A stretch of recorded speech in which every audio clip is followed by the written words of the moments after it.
Hello and a very warm welcome to all of you. I am Dr. Alison Every, the Elevate Program Manager at the Australian Academy of Technological Sciences and Engineering.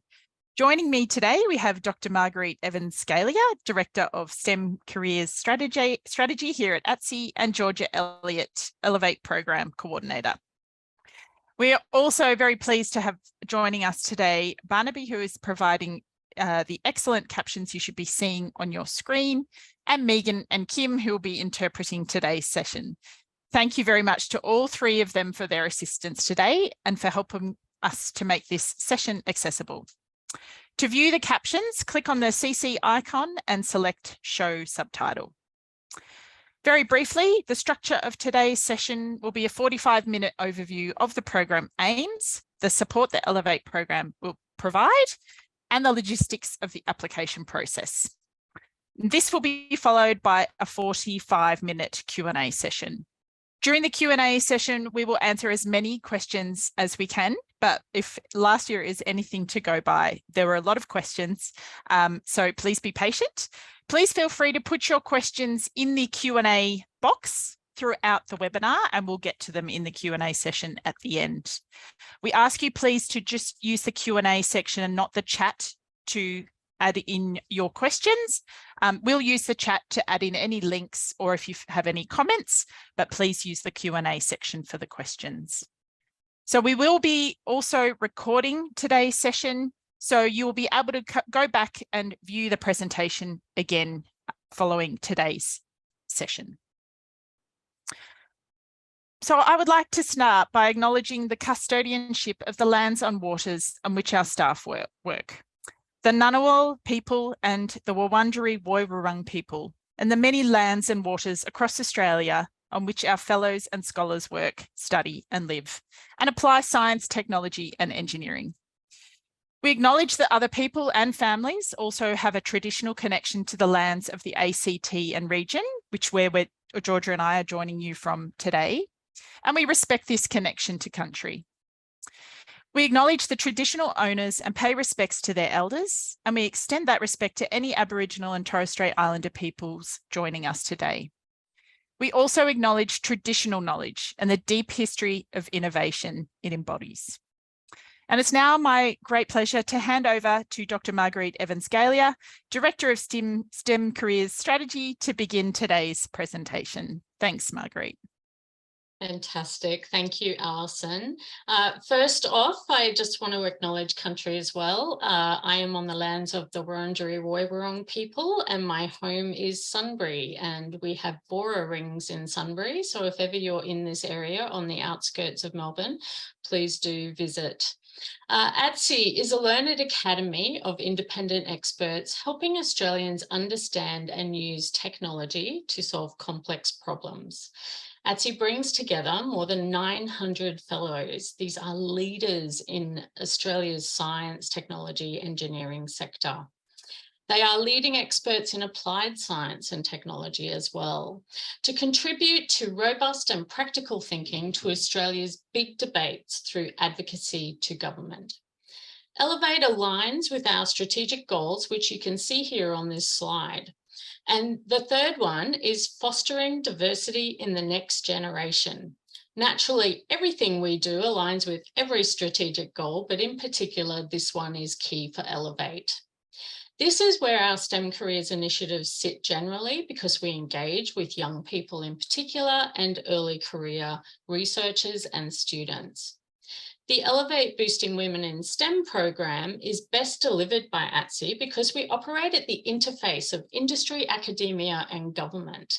And that's exactly the ecosystem. We want to connect it. We want to ensure that women are connected throughout that ecosystem as well as non-binary people. It is really important that we have co-designed Elevate in collaboration with the sector. We consulted broadly, and I'm sure Alison will speak a bit more to that, but it's a really impressive design that everybody has endorsed. The priority disciplines have been identified together, and this is a fantastic opportunity for us to make a difference through this program. It's really important that this is demonstrated through our many, many partners and participating organisations, which all come from industry and academia.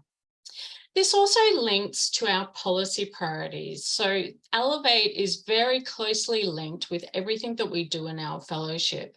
And in particular, exciting and educating young people in STEM, developing STEM skills, preparing Australia's future workforce, that's what we do best.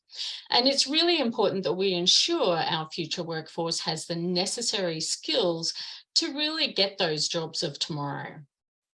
The Academy also has a strong focus on diversity and inclusion.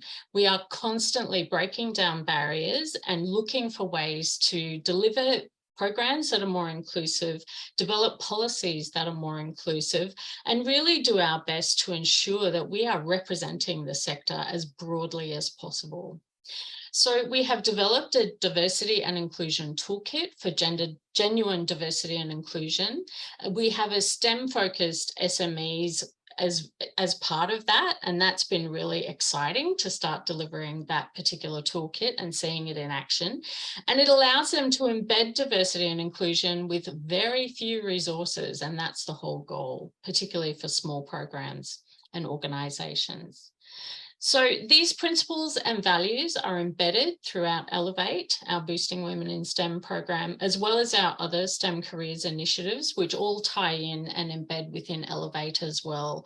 We're really collaborative across the entire team, and we want to connect all of our networks, our fellows, our awardees, our Elevate scholars, and more really, really strongly throughout the whole year or years that you're involved with your degree.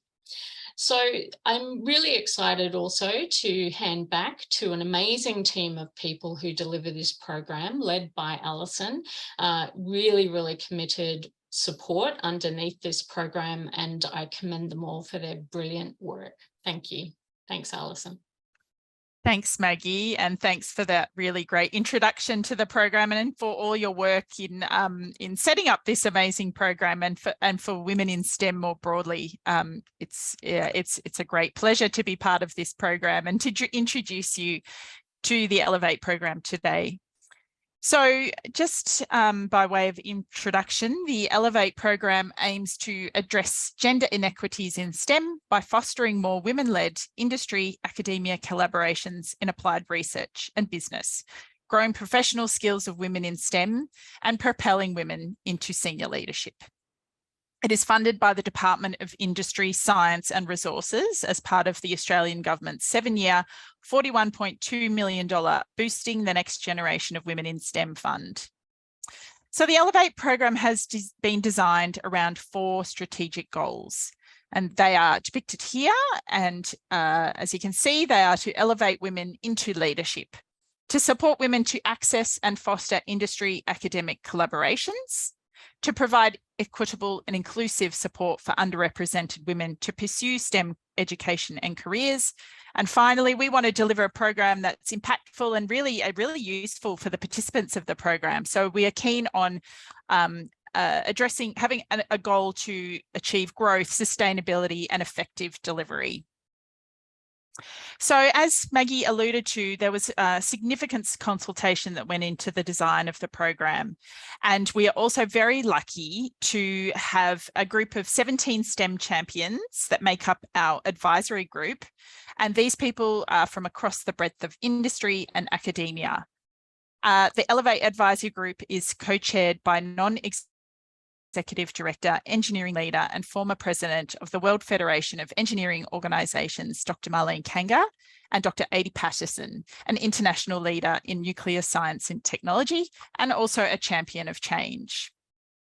So this amazing group of people help us to champion the program. They're helping us to secure sector-wide partnerships, and they help guide the strategy and implementation of the program. And they've been an absolutely brilliant support so far.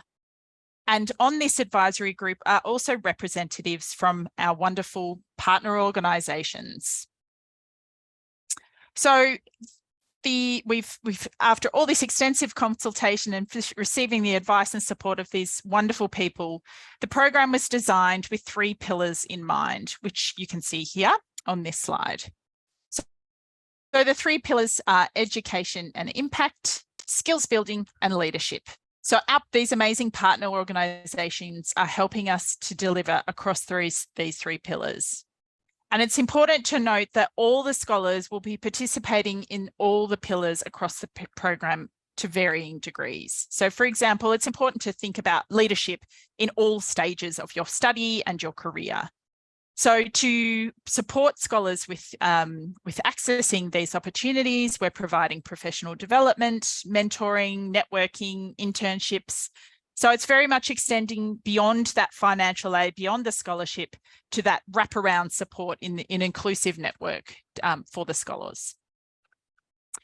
So those are the three pillars, and they really provide the foundation for the experience of the Elevate scholars. So there are four key components of the program for their studies. So as you know, there is a scholarship to assist with the costs associated with studying. So George is going to talk a little bit more about that in later on in the presentation. So there will also be ongoing support throughout your university studies. This includes connecting scholars in with ATSI's fellowship for career advice, mentoring, advice, and we provide advice on accessing your university services. And we also, as a team, are frequently checking in with the scholars to see how they're travelling and if there's anything else we can do to support them throughout their studies. So mentoring is a strong component of the program as well. We found that our first group of scholars are really enjoying connecting with each other. So they're mentoring each other and connecting as a cohort, which is really wonderful to see.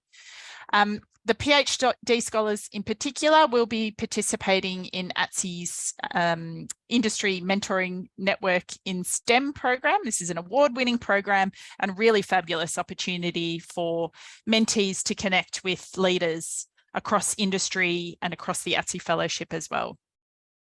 And there will be mentoring provided for all the different categories of scholars. And finally, there's access to events and networking, which includes workshops on a range of different themes, including communication, commercialization principles, board leadership and board skills, and helping scholars to access some board positions eventually once they've completed the program, and a whole bunch more topics, which we're really enjoying delivering so far. So we just thought we'd share a few little stories or a few little anecdotes and testimonials from the scholars who've been participating in the program this year. So I think you'll see from the statements here that the Elevate program is something we're really endeavouring to do, is to create a community of like-minded women and non-binary people who are in a similar position. You're going through having similar experiences, studying at university, there to support each other and also celebrate wins, but also pick each other up when there's some challenges and some difficulties, or even the times when we feel like we're failing. So it's we're really here to support, and certainly the scholars are supporting each other as they work through these challenges, which is wonderful to see. And finally, these workshops that we're delivering are run to support your university and professional journey to give you access to the STEM network. And that's a real positive of being part of this program, is that access to those opportunities beyond just the scholarship itself. So now I'm going to hand over to Georgia, who's going to talk a little bit more about the program logistics and application process. Thanks, Georgia. Thanks very much, Alison. And like Alison said at the beginning, my name's Georgia and I'm the Elevate Program Coordinator, and I'll echo Maggie and Alison's thoughts as well about how wonderful it has been to be involved in this program. So I'm going to go through some of the logistics of being part of the Elevate program and what an application process might look like for you if this was something you were applying to. So to start with, for the Elevate program, we've got 3 basic eligibility requirements, and all applicants are required to make these 3 eligibility criteria. So the first one is that an applicant must identify as a woman or non-binary person. So this has been expanded for 2024 applicants, which is really exciting. So anyone who does not solely identify as a man is very welcome to apply for the Elevate program. The second criteria is that you must be enrolling as a domestic student.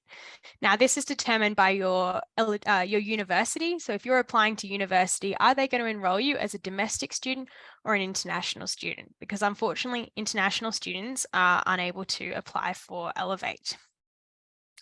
The third criteria is that you need to be planning to undertake a STEM degree or higher studies to improve your business skills at an Australian university commencing in 2024. And we'll unpack this one a little bit more shortly. But any Australian university is eligible, and any new degree, so it has to be a new degree, you cannot already be studying that degree, so starting that degree in 2024.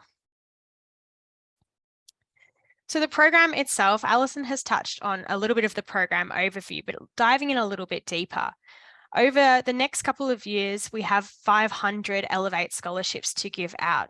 So we have 80 undergraduate, 370 postgraduate, and 50 leadership scholarships for women and non-binary people to gain and extend or build on a STEM education. So in 2023, we had our first batch of scholars commence, and we had 15 undergraduate, 30 postgraduate research, and 5 leadership scholarships. And that number this year is growing. So what are we looking for? In undergraduate, we're looking for people who are looking to do a bachelor's degree or an undergraduate honours year. The postgraduate research scholarships are very specifically for PhDs, Masters by Philosophy, or Masters by Research. So this is not the category for postgraduate coursework. For postgraduate coursework, we have our leadership category. And there's 2 streams of our leadership category. We're encouraging people who are looking to do a business degree, such as an MBA, to upskill. And we're also looking for people who are looking to do a STEM Masters by coursework to develop skills addressing industry priority areas. So we'll dive into these ones a little bit more. And I know for everyone on the line, you probably already know which one you're applying to, but we will go through all 3 today. If you could just slow down a bit, Georgia, thanks. No problem. Thank you. So the first one is our undergraduate degrees. So for our undergraduate degrees, for it to be eligible, the degree needs to be administered by a STEM faculty. So if the degree is administered by, say, an arts faculty or something like that, that is an ineligible degree. The other thing that is ineligible are degrees that are occupational based. So you might see here, they're for a very specific occupation, such as nursing, speech pathology, veterinary science with the aim of becoming a vet, dentistry, degrees like that. For a double degree, we've had many questions about this. You are able to do a double degree with an undergraduate scholarship, provided that one degree is a STEM degree, and you do study that degree continuously throughout your scholarship. So the Elevate Scholar needs to stay enrolled in that degree, and the funding is provided for a maximum of 3 years, even if your double degree does take longer than that 3-year period. The last one is the combined degrees. So some universities are now offering what is often called a vertical double or something similar, where you progress straight from an undergrad through to a postgraduate degree. And that vertical double degree is an eligible degree for your undergraduate component. But once again, that funding is for a maximum of 3 years full time, even if your vertical double extends beyond that period. So that's our undergraduate degrees. Our postgraduate research degrees, like I said before, the eligible degrees are a PhD, Master of Philosophy, or Masters by Research. And any degrees that have less than a 75% research component or are a Masters by coursework are ineligible in this category. When we're looking at our priority discipline areas, we're looking for applications where students whose research is an industry collaboration or has strong links with industry, particularly for advanced manufacturing, agriculture, digital futures, energy resources and renewables, health technology, minerals and mining equipment, technology and services, and water resources. However, we are happy to have applications from a broad range of STEM disciplines. And you can find more information about those priority areas in our Elevate guidelines. For our leadership degrees, we have two different streams. So the first thing that applies to both of these streams is that it's recommended you're more than 5 years post-graduation. So we're looking for women and non-binary people who have been working for a while and are now looking to elevate those skills. So the first stream is the postgraduate STEM coursework studies. So once again, similar to undergraduate, the eligible degrees need to be administered by a STEM faculty, and the ineligible degrees are administered by a non-STEM faculty or qualify you for a specific occupation. For this particular category, the prioritised areas are those relating to the priority disciplines defined by the National Reconstruction Fund, and those that were identified during the consultation and the development of the program.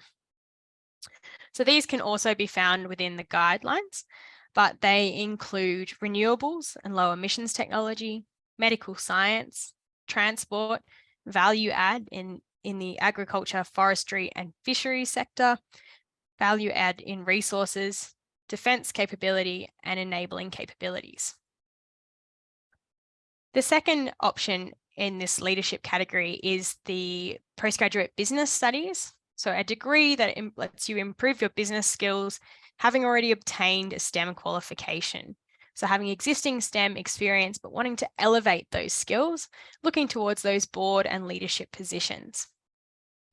Now, this might be any degree that improves your knowledge and skills of business, including business planning, operations, finance, and strategy. It might improve your understanding of risks and opportunities, improving efficiency at your job, or solving complex problems. So this could include, but is not limited to, degrees administered by the business, commerce, economics, or law faculties of your chosen university, such as a Master of Business Administration. So they are our 3 degree types there. And I welcome, once again, I can see a few questions starting to pop into the Q&A.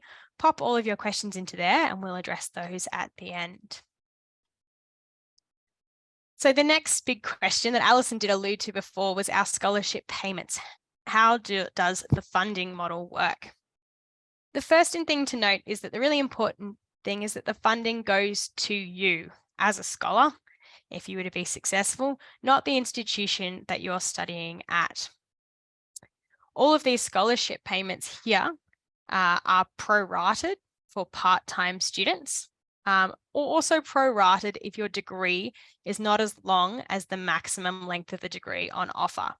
So for example, if your postgraduate master's degree, which falls under that leadership category, only goes for 18 months, you will receive a prorated amount of the funding allocated, so the $70,000 allocated for the leadership category. So scholars receive an upfront payment ahead of commencing their first semester of study. So that's a $5,000 payment that's designed to be used for relocation or establishing yourselves for study. Now, the important thing is for all of the payments for Elevate is that we don't actually stipulate how you have to use the funding. We ask that you use the funding in a way that supports you to study. Now, that might be assisting with your rent, buying groceries, but it could also be transport to get to university, textbooks, paying off some of your fees, and it might even be popping your children in childcare or paying for that sort of support so that you have that time and space to allow yourself to study. So following the $5,000 payment up front, subsequent quarterly payments are made, so one every 3 months, following a quarterly report. So these reports are sort of checking in on you and how your studies are progressing and how your welfare is as well. And once that report is completed, you receive the next payment. Now up on the screen here in the box, you can see what those payments are. So our undergraduate is a maximum of 3 years at a full-time load and a maximum of $30,000. Postgraduate research scholarships, again, maximum of 3 years and an $82,000 scholarship. And finally, our leadership ones are a maximum of 2 years and a $70,000 scholarship. And the breakdown is available in that table and also on our website. In terms of interacting with other scholarships, we get this question a lot. Elevate scholars are able to hold more than one scholarship.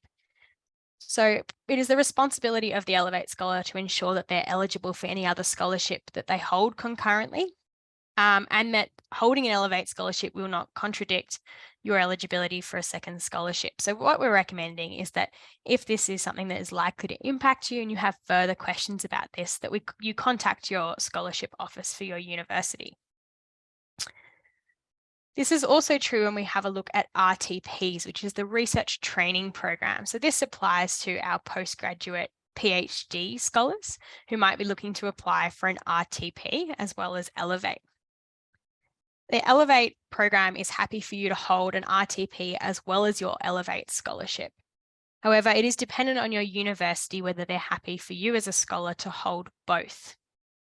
This has varied depending on the university and the rates that the RTP is offered at each different university, the university's ability to provide a top-up scholarship on Elevate in place of an RTP, and also there's been a few other ways that universities have identified for scholars to be able to hold both. So once again, we recommend you talk to your university scholarship office if you have further questions about the RTP.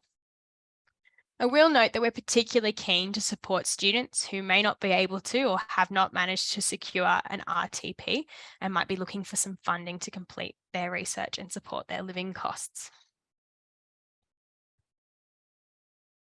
The next part is the application logistics.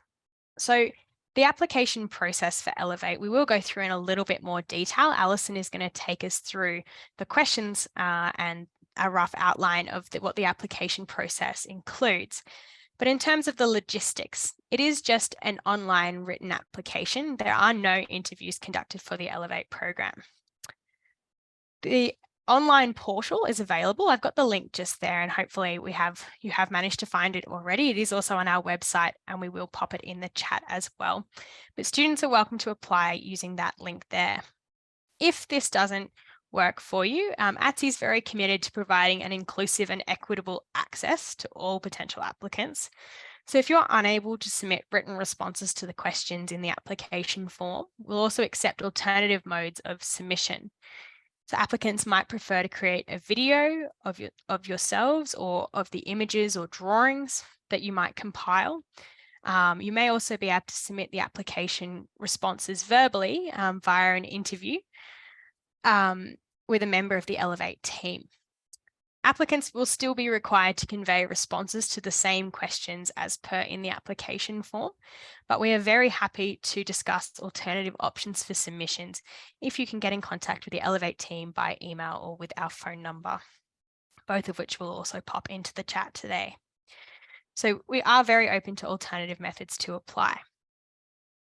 Applications for people who are commencing study in 2024, so either in semester 1 or semester 2, applications for both close at 5 p.m. AEST on Thursday, the 31st of August, 2023. So just under 2 months away now, we've got left, and our applications will be closing. And that is a very firm deadline because we do expect a large number of applications. We do require the time to manage to sort through them all and to provide them to our expert assessment panel. Now, our expert assessment panels are 3 separate panels composed of representatives from industry, academia, and government with a diverse range of experiences and for whom are selected because they are inclusive leaders and support the objectives of the Elevate program. So all the applications go off to our expert selection committee, and those applications are assessed over September and October this year. There's nothing you have to do during that time period. We're letting you know that that's when it is so that you can not be too worried about waiting to hear on the outcome, because the outcomes of the assessment will be found out in November.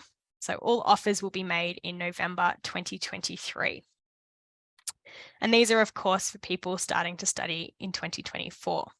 Applications for the 2025 cohort of the Elevate program will open again in early 2024. And if you want to keep up to date with when they open, you can have a look at our website and sign up to our mailing list.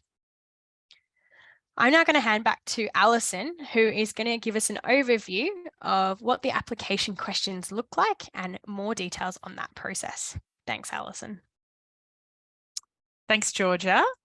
So before you begin your application, we highly recommend you read the Elevate program guidelines and the FAQs, which I've just put a couple of links in the chat so you can access those. And they're also all over our website. So have a look at those. And in these, there is a section called Information for Applicants when you first register. So when you first register in the portal to submit your application, there is a section called Information for Applicants that includes all the links to the guidelines and FAQs. So when you are applying for the program, you'll first need to complete a few questions, answer a few questions, which are those initial eligibility checks. So you will answer the questions that regarding the three eligibility criteria that Georgia outlined earlier. And provided you pass that initial eligibility check, you can then proceed to the application itself and will be invited to answer those questions in the application form. So you can now review the entire application form for the category into which you're applying before you progress, if you wish to, if you prefer to draft something offline.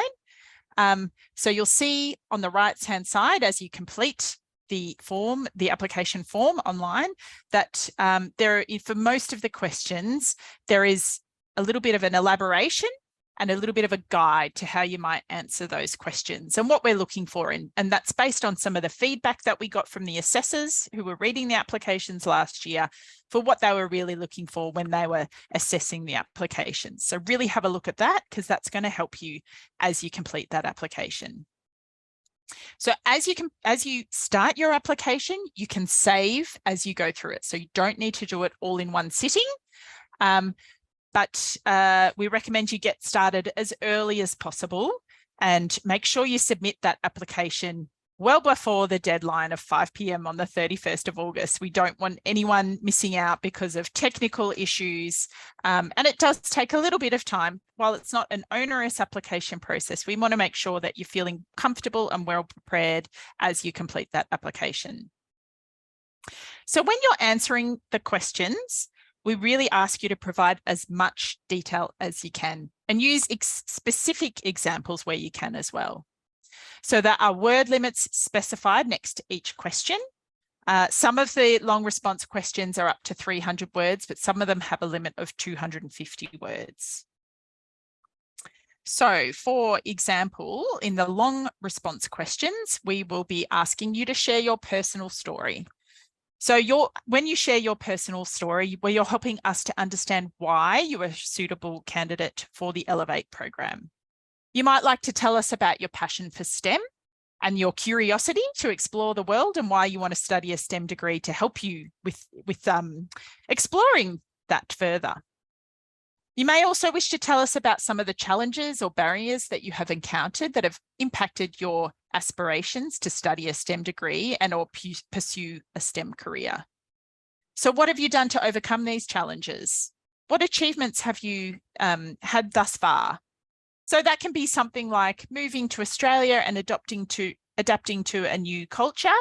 It might be working several part-time jobs to support your family, or taking part in extracurricular activities like volunteering, or anything that helps us understand who you are and what your motivations are. You might like to tell us what you feel most proud of as you consider completing your application. This section is very flexible, and you're welcome to share as much or as little as you would like to in an answer of up to 350 words.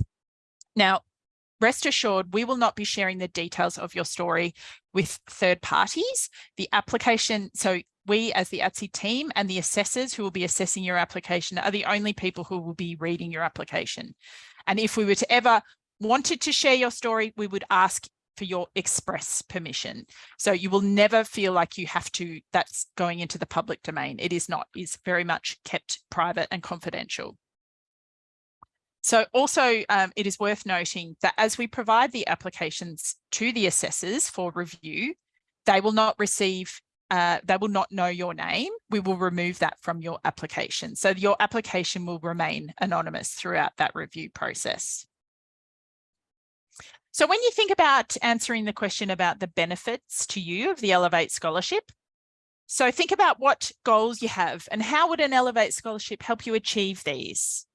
So how will the Elevate Scholarship help you benefit at the personal level, academic level, and or the professional level? And think about that, what that benefit will be beyond the financial benefit, which is obviously going to have a big impact. But we're wanting you to think about some of the other supports that we're providing and how you might be able to access them to experience that benefit of being part of the Elevate program. Think about why you're interested in your chosen course of study. So answer that, you might like to answer that question from both a personal and or a professional perspective. So where do you see yourself personally and professionally by the time you graduate? How will a STEM degree in the chosen course of study help you to grow and achieve this personal and professional aspiration? Now for the postgraduate research application category, we will also be asking you to reflect on how what you're proposing to study contributes to industry or how it links in with industry. So what different links do your studies have with different parts of industry? Think about connections your proposed lab might have with industry. Think about the potential for your research to be commercialized or translated into something that can have benefit across society. So that's, that we're asking you to particularly think about that sort of industry connection when you're completing your application for a postgraduate research scholarship. And finally, for leadership, how do you see yourself influencing and leading in the STEM sector after completing your degree? So think about what changes you would like to see in the sector and how you would like to contribute to making that change across the sector. So finally, in terms of the application questions, we will be asking you questions about your identity, and it is your choice to make a selection as to how you identify in the application form. So all applicants will be considered for scholarships, even if they do not identify with or choose not to disclose a specific identity. However, as we have identified through consultation with the sector, diversity will be highly regarded in the selection process. And we're particularly keen to support anyone who's experienced any challenges, particularly people from Aboriginal and Torres Strait Islander background, people from regional rural areas, but really keen to support people who've experienced challenges in accessing these types of opportunities in the past. So finally, as you go to complete your application, we do have a few resources that you might like that we strongly encourage you to access actually. So there is on our website an guide to, or some additional guidance for how you might like to complete your application. So there are some commonalities that we identified across the applications from people who received a scholarship in the application process last year. So that's all listed in the document on our website, and some examples of what was included in some of these successful applications were recognition and explanation of the benefits that accessing inclusive networks, such as with the scholars and outside of the program as well, can provide. So thinking about that benefit beyond the financial benefit. The current scholars also were tended to provide a good description of how the applicant's identity and or being a member of an underrepresented group has impacted their access to opportunities where that's applicable. And we understand that's not going to be applicable for everyone. For the postgraduate research category, the description of how the applicant's proposed research has potential for commercialization or translation, or already has some industry connections, as I alluded to earlier, about those collaborations that your lab may have with, or supervisor might have with industry, or that industry support or connection that you're hoping to access throughout your studies. And finally, for that leadership category, expressing a desire to support other women and underrepresented groups and how they might like to go about that to build their aspirations and achieve success in STEM study and careers was also highly regarded in the applications in the leadership category. So we will not be able to provide individual feedback on applications.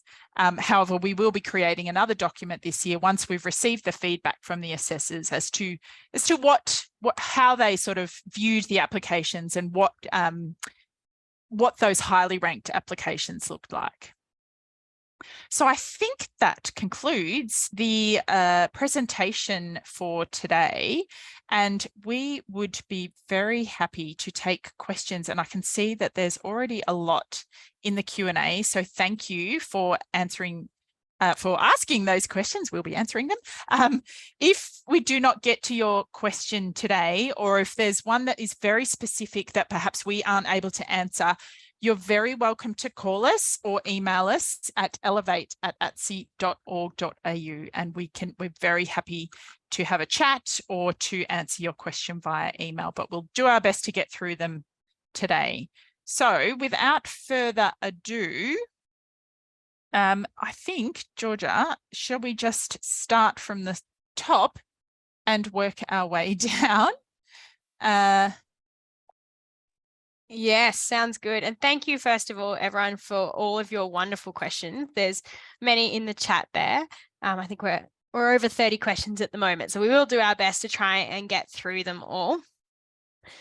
So there's firstly a couple on eligibility that we might start with. I think, because the problem is, Alison, I think our top chat, it does change who's got which question. So there's a couple we can start with that we can tick off. So I will reiterate again that this is only a scholarship for domestic students, so you do need to be enrolling as a domestic student if you are looking to apply for an Elevate scholarship. And if you're unsure about whether you're enrolling as a domestic or international student, you need to double check with your university.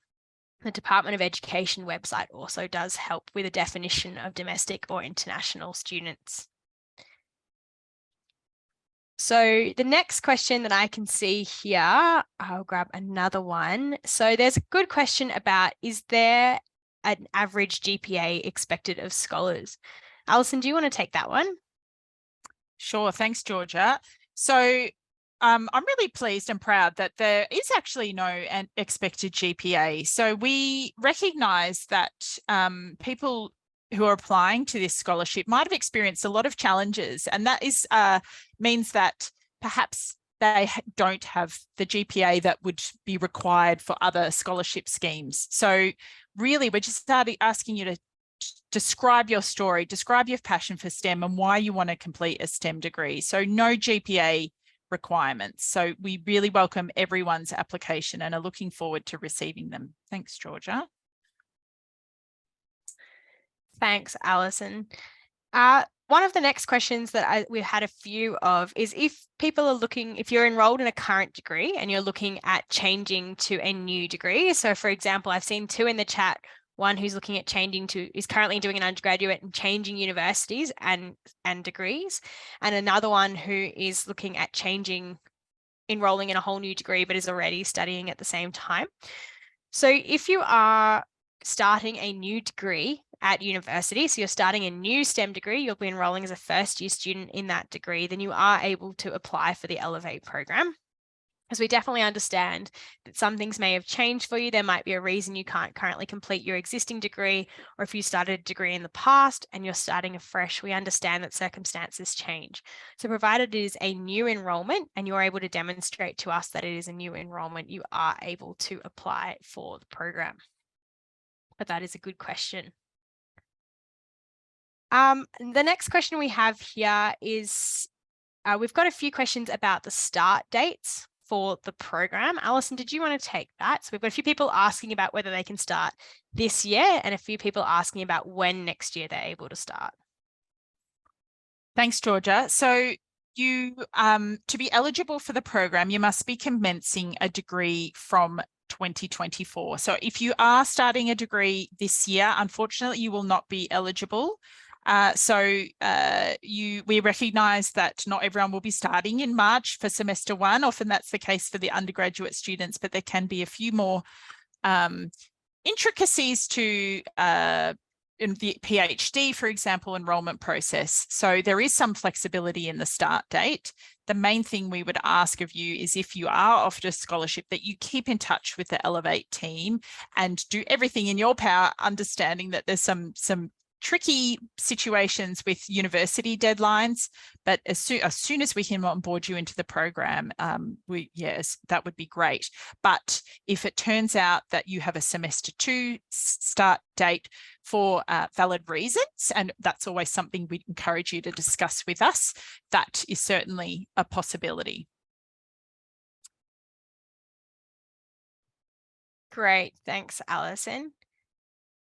We've got a question here about, if you're applying for a PhD scholarship, would you have to have completed a master's or honours at a certain number of years ago? So we actually have no requirement about how long ago you've completed your previous studies. One of the criteria that we would love, sorry, not criteria, but one of the categories of people we would love to be applying for our scholarships is people who are looking to have a career change later in life, or returning to the workforce after a career break. So we absolutely encourage you to do that. So we don't mind how long ago your previous studies were completed if you are looking at applying for that PhD scholarship. If you are just completing them at the time, we do appreciate as well if you pop in your application your estimated completion, so we know when you're going to be completing your existing studies, but we don't mind if they were definitely a while ago. So please feel free to apply for the program. Alison, the next question we have here is just wondering how many applications you generally receive for the Leadership Scholarship each year. I wonder if I could hand that one to you.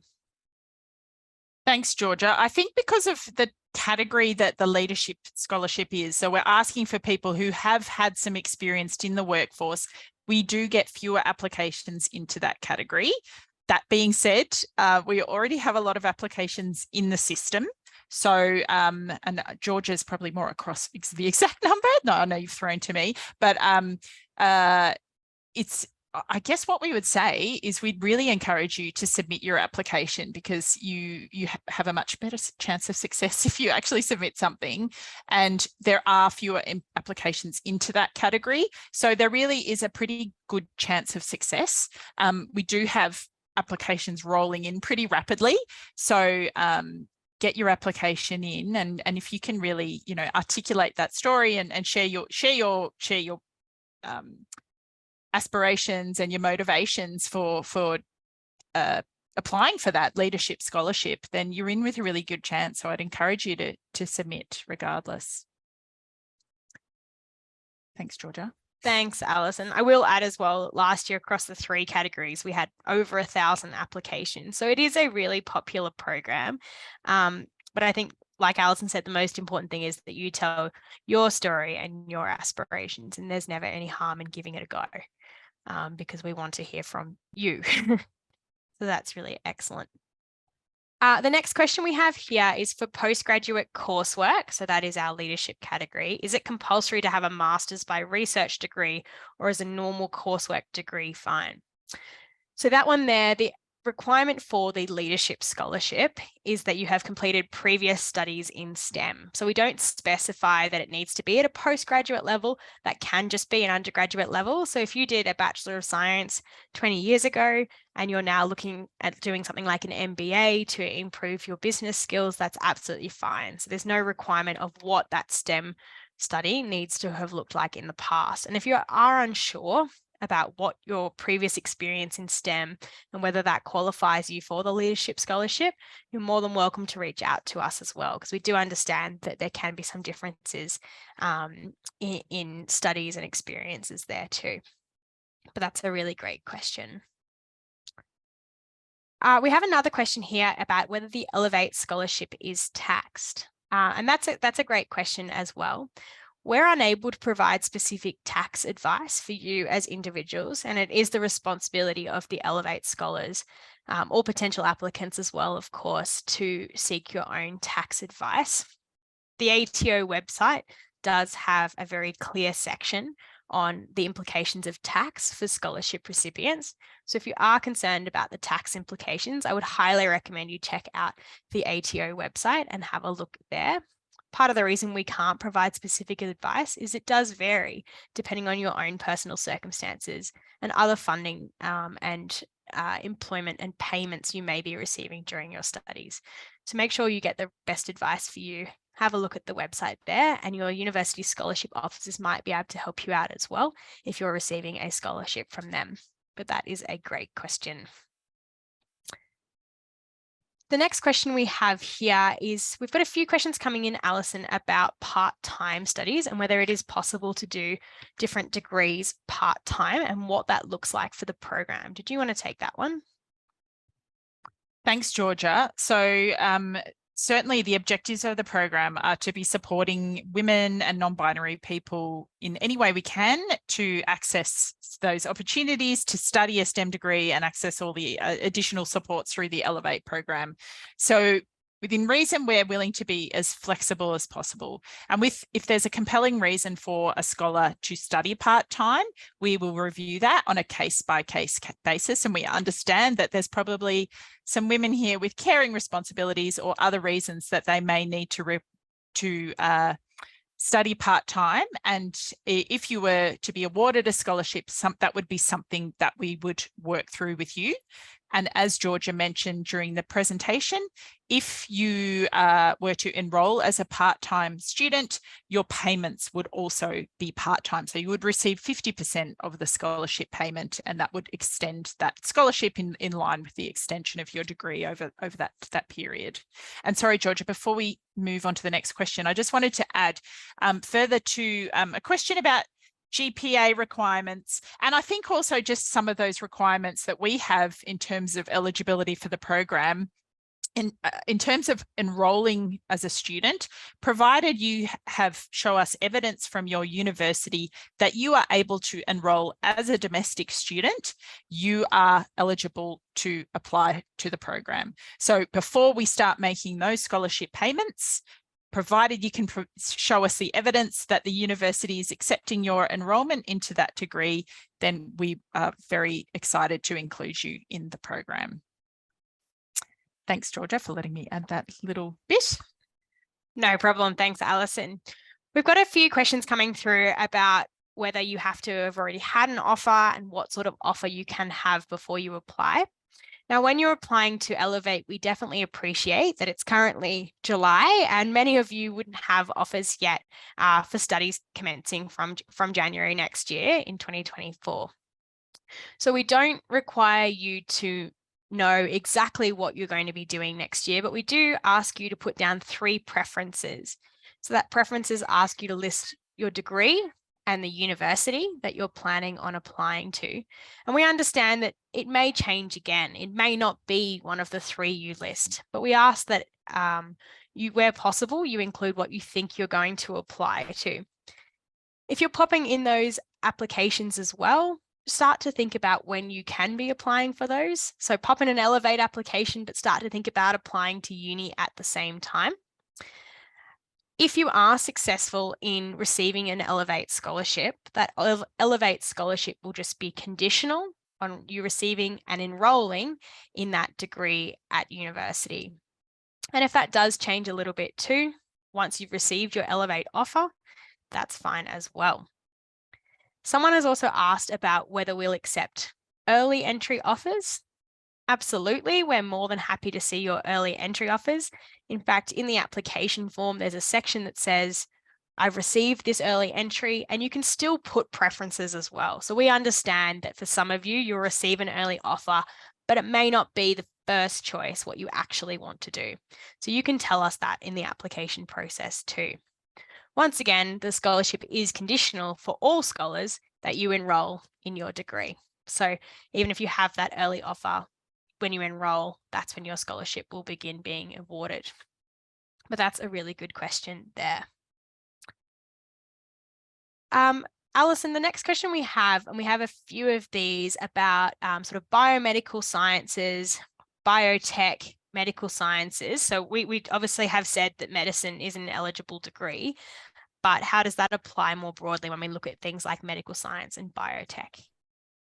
Thanks, Georgia. So yeah, as Georgia pointed out, if you were to study medicine or anything where once you've finished your degree, you will be working in a specific profession as an occupational therapist, as a medical doctor or a surgeon or a veterinarian, then you will not be eligible. So I guess in line with the objectives of the program which is to foster links with academia and industry, to support applied research and applied science and technology and engineering and maths, then if you can demonstrate that within your degree that you have aspirations to develop a particular drug or have particular aspirations to support a specific development of a technology or a drug or something that will make people's lives better, improve people's lives, then we'd certainly encourage you to apply. But if you are, I know that some biomedical science degrees are effectively a pre-medical degree. So if your aspiration is to become a medical doctor, then and it's reflected in your application in that way, that application may not be as highly ranked as another application. I just want to bring in Maggie here as well, who was really the brains behind the design of the program, to see if Maggie wants to add anything to that. Not at all. I think you're nailing it beautifully, and it's everything that I'd hoped it would be. And I think it's incredibly exciting to see this program in place. And so all of your questions I'm just loving. Please keep asking them. Yeah, thanks, Alison. Thanks, Maggie. So Georgia, what other questions, what other themes are coming through? We do have a question here that Maggie, you might want to take this one. So can you elaborate on the collaborations with industry for postgraduate applications a little more? Sure. So a collaboration with industry is something that can translate to a product. It could be commercialized. It could be a gene therapy, for example, that gets translated to the clinic. So industry is often required for clinical trials, particularly the later phase of clinical trial, in order to get something to the market and then, available more broadly. So that kind of work is actually really important. Links to industry are very critical for medtech, medical technologies, pharmaceuticals more broadly. So the idea is that you would have very strong links to industry already. For example, a collaboration in place at that particular laboratory that you're doing your research in, or a pathway to do that, a very clear pathway that your supervisor would be able to support you in developing that conversation going forward. For undergraduates, this is obviously less required, but it's certainly an interest and an aptitude to learn about industry that we would strongly encourage. And for leaders, the idea all round is to ensure that we're connecting with industry, providing skills that are in demand by industry, to ensure that all of our graduates and scholars and many, many others in ATSI's network have a really, really employable future into job growth areas. So that's really why we're having that focus as part of this. Thanks, Georgia. Thanks, Maggie. I'm just having a look. We've got lots of questions coming through, which is excellent. So please keep them coming. That's excellent. We do have a question here that says, if you get an undergraduate Elevate scholarship, are you able to apply again after completing the degree for the postgraduate category? No. So the answer is, if you receive one Elevate scholarship, you are unable to receive a secondary Elevate scholarship. So yeah, you can only go through the Elevate program once with one degree. However, if, for example, you applied for the undergraduate scholarship and you weren't successful, but in a couple of years' time, you were starting a postgraduate scholarship, you're more than welcome to apply. So there's no limits on how many years you can apply for the Elevate program, but you can only receive the one Elevate scholarship. But that is a good question. The next question I might throw to Alison about is, for our What do I need to do if I did stop studying my degree? If I had an Elevate scholarship and I stopped studying a degree, what would be required? Thanks, Georgia. So I assume this question is related to having to pause. Is that, or it's a bit unclear? I think it was a withdrawal if you withdrew from the STEM degree you were enrolled in, but I think maybe covering both would be excellent. Thanks, Georgia. So if you were to stop studying your specific degree, to be eligible for the Elevate scholarship, you need to be currently enrolled in that degree. So if you were to stop your degree, your payments would stop and you would no longer be part of the Elevate program. However, we recognise that for a lot of people, there can be challenges that they face, which might mean that they need to put a pause on their studies for various reasons. And again, on a case-by-case basis, we're willing to work with you to see what options are available, and we on occasion can pause those scholarship payments while you're getting everything in order, and then once you come back to your degree, those payments will recommence. So have to be currently enrolled in an eligible degree to receive to be part of the Elevate program and receive the scholarship payments. Great, thank you. We have a question here, and there's a few coming through as well about the leadership scholarship category and about whether it has to be an MBA or if you could be doing a certificate or a shorter degree than a full master's. Alison, do you want to take that one as well? Thanks, Georgia. So I think, and again, always comes back to, I guess, how you're articulating your story and your aspirations in your application. So to be eligible for the leadership category, we are asking for people to apply to study degrees that will help them build that business acumen. So, but I guess we're also wanting people to engage with the program over a significant period. Studies show that mentoring relationships and networking is more effective over time. So if it's a 6-month or short sort of course diploma that you're applying for, while we would not necessarily say that you're ineligible, it's just worth keeping in mind that it may not be as highly ranked as someone who is choosing to or is indicating that they would like to study an MBA or a master by coursework. Those degrees will be more highly prioritised by the assessors.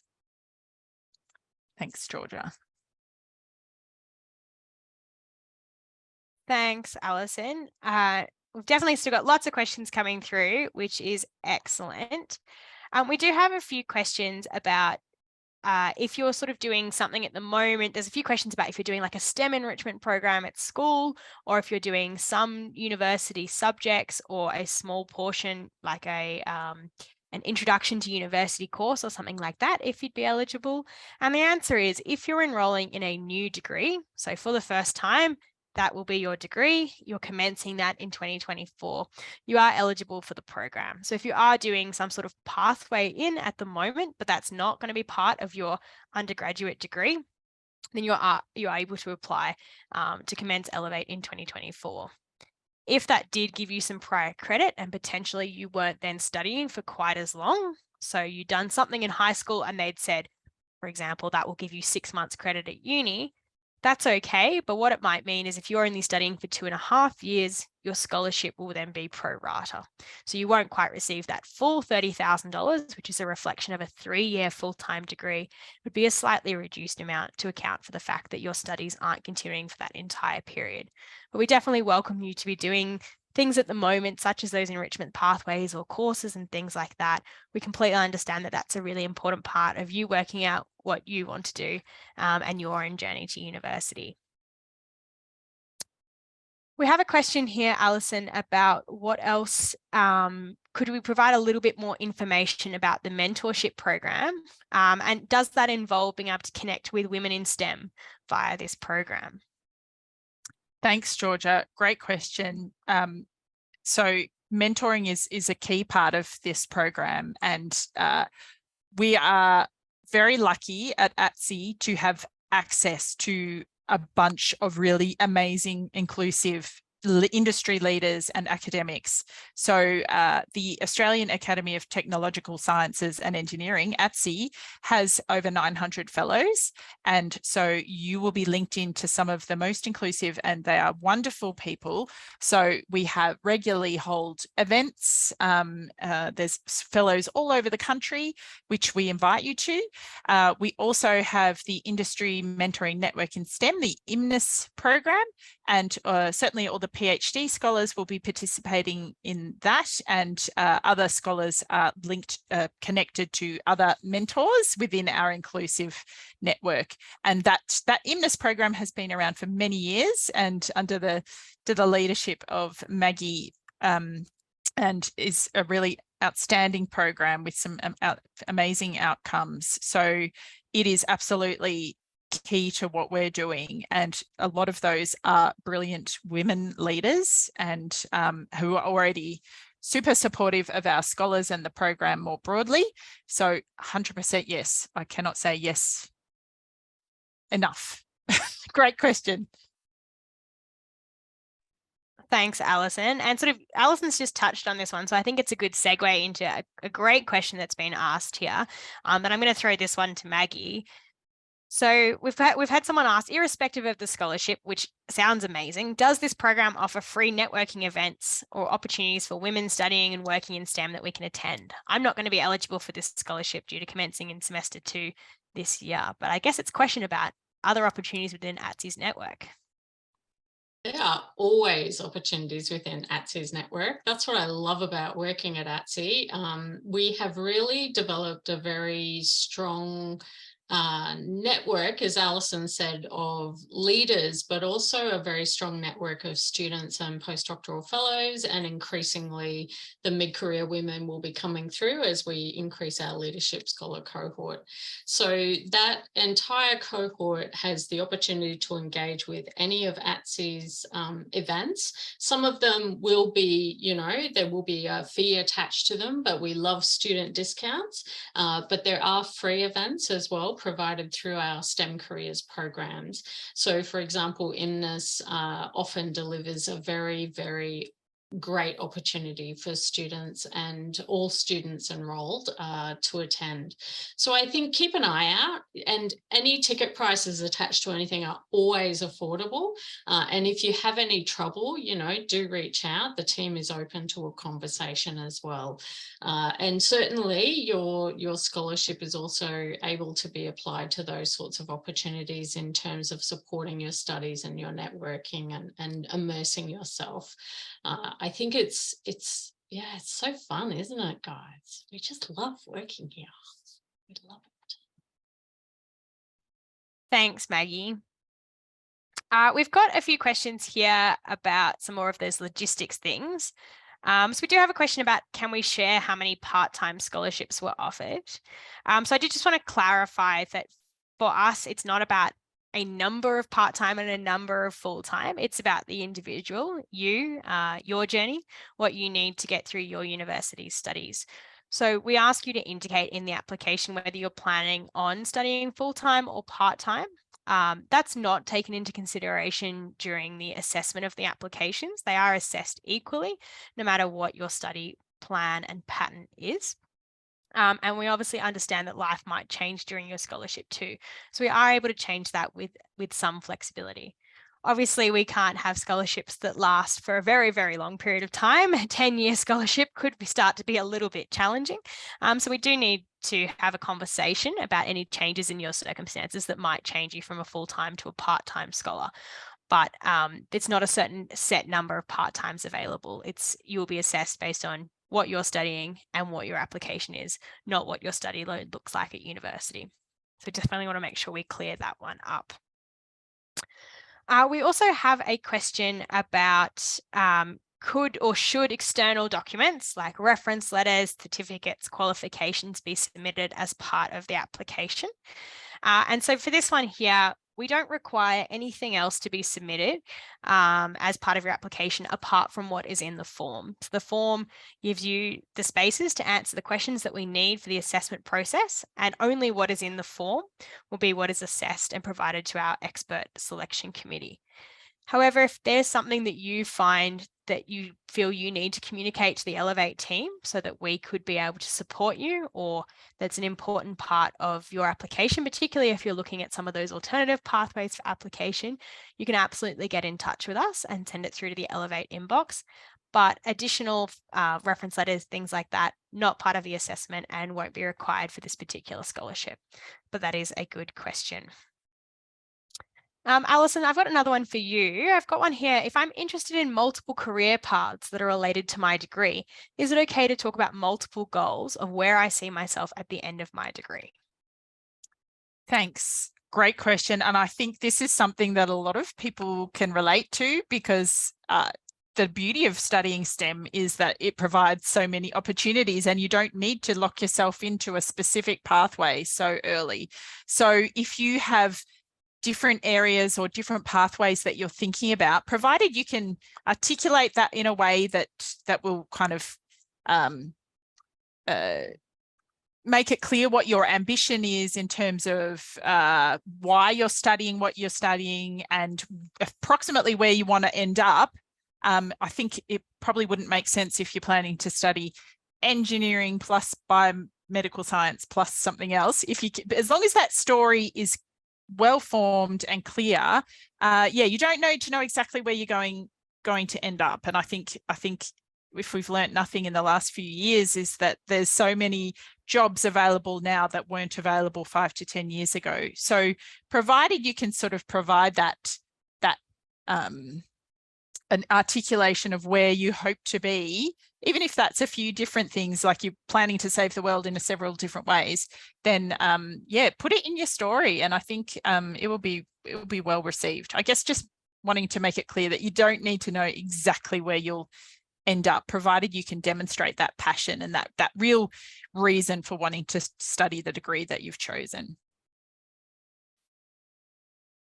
Great, thank you, Alison. I think, Maggie, this is a follow-up question to one that you answered before, so I might throw back to you. Do you already have to have industry links to apply for the postgraduate scholarships, or is it something that you can create with the course once you have chosen to undertake it? Yeah, I think as long as there's a pathway and you can demonstrate that there's a pathway, and even if it's a future pathway, it needs to be clear, and I would articulate that's the goal, and how you're potentially going to get there in your very short paragraph. I know it's only short, but do your best to sort of just say that you do have a pathway forward with your supervisor to make those links, or for whatever scholarship category it is. Thanks, Maggie. We've got a couple of questions here about the application process again. So we've got one question here about how strict the word count is in the application. I'm a nice person, but the word count is very strict, because if you actually go over the word count, the form won't let you submit. So it is a very strict word count in the application. It will highlight for you and tell you which of your fields is over words, but we don't have a 10% over policy like you might be used to at universities. It does need to be exactly the right number of maximum words. However, there is no minimum. So just double check that as you're going through. It does count it in the box up the top, so you can really see where you're up to with those words. But that is a good question. We've also had a question about whether you can write multiple applications to support different career pathways. You are only able to apply within the one category, so you would need to select which of those pathways you are most interested in pursuing and apply there. Now, in saying that, if those applications, if it could be different degrees, so if you have 3 different STEM masters that you're interested in pursuing, they all fall within the leadership category. So you can put all 3 different STEM masters under that leadership category, but you can't apply multiple times in the same category or multiple times across different categories. We do just require the one application. And if we do have multiple applications submitted, only one will be going to the assessment panel. The next question we have here, Alison, we've got 2 questions here about a little bit more details about some of the other aspects of the program, what else is available apart from the scholarship, so what sort of workshops and things, and particularly for undergrads, but I think probably we can cover it for all 3 categories. It's a great question. And how much approximate amount of time that you expect scholars to spend on the Elevate specific activities? Thanks, Georgia. So in terms of those additional supports and activities that we're offering through the program, throughout the year, there's several events and workshops. So some of these workshops are led by us as the ATSI-led workshops. So for example, at the start of this year, we had a workshop on building your LinkedIn profile. So that was to help you reflect the Elevate scholarship status, but also to help our scholars to build networks across LinkedIn and connect with like-minded people or people who might be able to support them throughout their studies. So we'll have several of those throughout the year. For undergraduate students, it's really a focus on skills like the LinkedIn workshop, but other skills like communication skills to support them both with their studies, but also once they've completed their studies as they enter the workforce.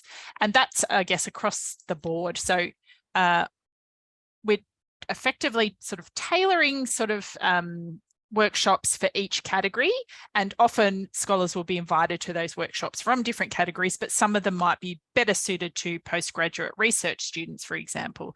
And we're developing a series of workshops on commercialization, which is probably going to be most relevant for that research student cohort. In terms of other workshops and activities, so our Elevate partner organisations help us to deliver some of these workshops. They are also just a brilliant bunch of people and organisations that generally want to support women and non-binary people and just build that diversity in the sector as best they can. And they will do that by supporting with professional development. So they often run their own workshops, and we will inform scholars of those opportunities. And some of our scholars have participated in some of the workshops offered by our partner organisations. We also have, as Maggie talked about earlier, ATSI also has a really rich program of events and activities across the year that would be of great interest, I'm sure, to a lot of people here today. So a lot of these are networking events where you'll get to meet. So that's something our scholars have really indicated to us, that they love to talk to each other. So we always try to incorporate an online breakout session after our workshops. Where possible, we bring them together in person, and that's through some of the IMNIS networking events or other networking events that ATSI is holding. Because as we all know, after a few challenging years where we weren't able to do that so much, those opportunities to connect in person are so important and so vital for your careers and for your leadership journey, and just to be exposed to those inclusive leaders, and they're absolutely inspirational and such role models. So it's really good to make the most of those opportunities. In terms of the time commitment, we have found it quite a challenge this year to run workshops and activities for scholars who are spread across the country, who all have different study timetables. So we will do our best to put on our workshops and activities at times that will suit different cohorts and different groups of people. So we understand that sometimes an undergraduate scholar who's got a lab in Thursday afternoons might not be able to come to some of our events. We do record our events, our online events where possible. And a lot of our networking events are after hours or before the workday starts. So there's a variety of ways that you can engage with the program, and we also connect scholars online through an online community. So there's different ways to engage. We encourage all our scholars to engage as much as possible, recognising the very busy schedules that everybody has. But we're certainly flexible in how we work with you. But obviously, just to finish by saying, you really get out of these programs as what you put in. So if there's an opportunity for you to join a workshop, provided you're not neglecting a lab or a class that you are required to attend, then we really encourage everyone to come along to those events and workshops. Thank you, Georgia. Thanks very much, Alison. We've got a question here about the process for people who are going on exchanges organised through their universities. Absolutely, we understand that exchanges are a big part of the university experience for many students. So you can go on exchange. You would still be studying your degree or equivalent at that exchange university, so that's no problem at all. Where possible, we'd still ask you to engage in the program. Most of our program is online, depending obviously on the time zones and whether you were able to join in, we'd still ask you to engage in the program. You'd still be required to complete the reporting requirements of those quarterly reports, and you'd still be receiving your payments as well. So if you're welcome to go on exchange, it would just be probably notifying us and letting us know that you were going and trying to work with what the program might look like for you while you're on exchange, but that's not a problem. We also have a question here about from Cynthia. So it's recommended that applicants be 5 years post-graduation. Can you still apply for the leadership scholarships if you're less than 5 years out? Maggie or Alison, did one of you want to take that one? You're welcome to, Maggie. Go ahead. Okay, no worries. So it honestly depends on where you are in your career. We do recommend that the leadership scholarships are targeted for people rising in their career and that they want to reach to that next level where they want to be starting to serve as directors on boards. That is the network that we will very much ensure our leadership scholars are introduced to and the skills that will be gained in that context. I am a great person to say that age doesn't matter. You can lead at any stage of your career. You can be boosting at the start of your career or later, a slow go at the later. And so, give it a go. If you think you're eligible and you think it's for you, give it a go. Thanks very much, Maggie. We have a question here about when writing answers to the application questions, would a personal or professional voice be particularly more successful or impactful? Look, I'm happy to take this one here, and Alison or Maggie, jump in if you would like to. I would say we want to hear your voice. We want to hear your story. We're not going to be too worried about what the writing style is. Some people do just write more personally. Some people have a more professional tone when they're answering this sort of thing. So I don't think either of them would be more successful necessarily. I think you want to just be writing about you and telling what your story is there and making that clear to our assessors. You don't have a whole lot of words, so making sure that you get the clear points out, I think, is probably the most important thing to cover them off in those application questions there.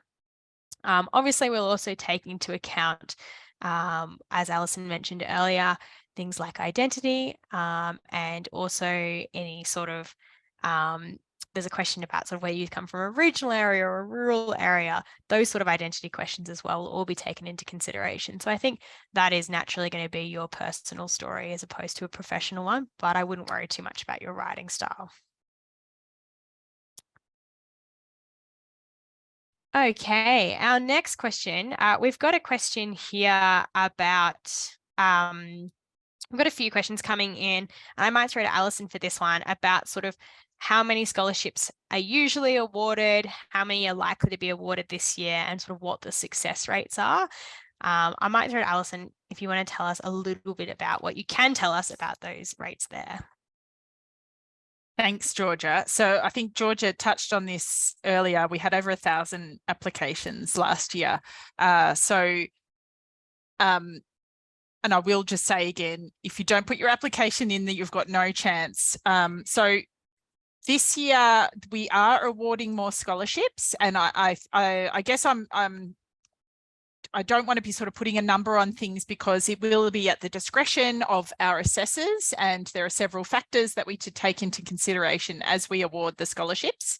I can say, as the program progresses over the next couple of years, the bulk of the scholarship growth in the program occurs in that postgraduate research category. So if you are thinking about doing a degree by research, it is very well worth your while to put in an application. We would love to receive it, and it would be, there's no chance of success if you don't put one in. For the leadership category, there are fewer scholarships available, just in recognition that there's perhaps fewer people who would be suitable for that category. Although even saying that, I know there's so many brilliant women and non-binary people who are already leaders, and if we had all the money in the world, we would offer so many more scholarships, but we are limited by the constraints of the funding. So we also have some undergraduate scholarships available. This is a very popular category. I won't deny it. So probably the success rate, or the chances of getting a scholarship in that category, it might be slightly lower, but if you articulate your story, if you share your passion and your ambition, and if we love reading the stories, then you will have a good chance of getting one. If you don't put an application in, you will not get a scholarship. So we recognise that with the number of applications we are receiving, that there will be people who are disappointed, and I guess we always encourage those people who haven't received a scholarship to talk to their universities. Universities have lots of scholarships available these days, so check out the websites, see what might be available to you, and always have a go. So we'd love to give 10 times more scholarships than we have available, but we have a certain number to give out, we just really look forward to receiving your application, so do put them in. Thanks, Alison. And noting we don't have a whole lot of time yet, we will try and get the 3 questions that we do still have in the Q&A, and then we might have to take any remaining questions via email. But we do have a question about, what does defence capability for priority funding areas on the National Reconstruction Fund mean? What I'd recommend for this one is having a look into more detail about the National Reconstruction Fund. If you have a look at the Department of Industry, Science and Resources website, the National Reconstruction Fund is a relatively new initiative from the government. It's come out in the last 6 to 12 months or so. If you have a look, they provide a lot more details on what the National Reconstruction Fund looks like, and you can have a look at how it aligns there with what your research might be. We have a question here about whether it's possible to hold an RTP scholarship at the same time as Elevate. We did cover this one a little bit earlier on, but I will reiterate that it's up to your university whether you can hold both at the same time. The Elevate program has no problem with you holding an RTP as well as an Elevate scholarship, but it is dependent on your university. So I would recommend you seek advice from your university scholarship office. And the last question here, Alison, I'll throw to you for our lucky last question here about, if you need to take leave from your PhD program, say a few months to have a baby, how might this impact your scholarship?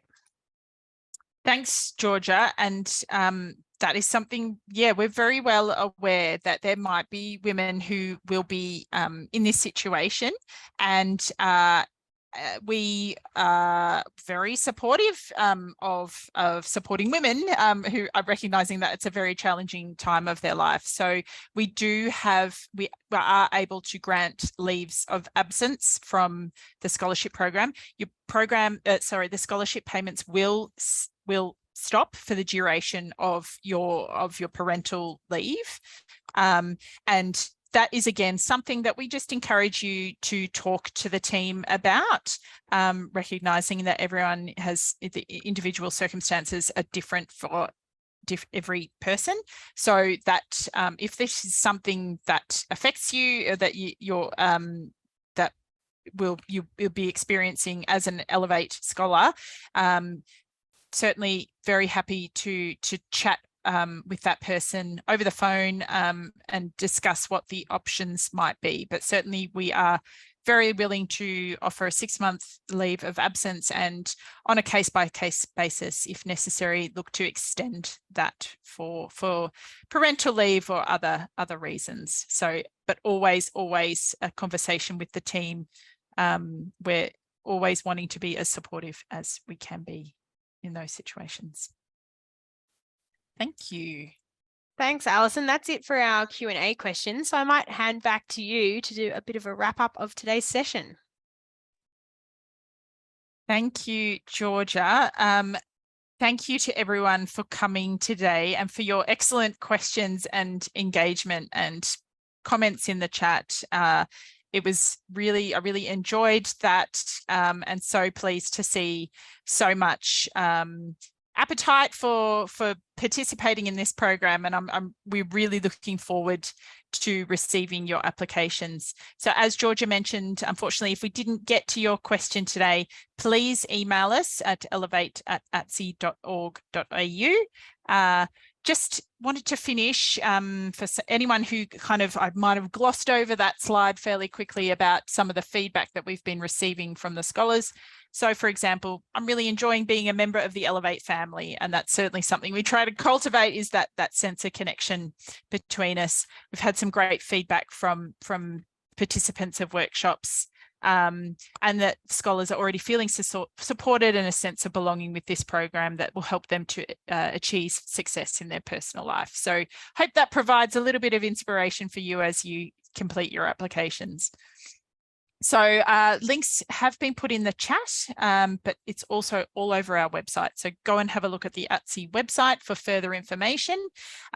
Review the FAQs that are on the website. If there's any more that have arisen today, we'll pop them in there. Yeah, we're just really looking forward to receiving your applications and really enjoy reading them. And finally, I would just like to thank first Maggie and Georgia for joining us today. Luke is also in the background doing some technical support, and a huge thank you to our interpreters and captioners, Kim and Megan, our interpreters, and my apologies to Donna. I used the wrong name at the start of the session, but our wonderful captioner who's been working very hard putting up the captions for this session today. So thank you, everyone. Looking forward to receiving your applications, and enjoy the rest of your day.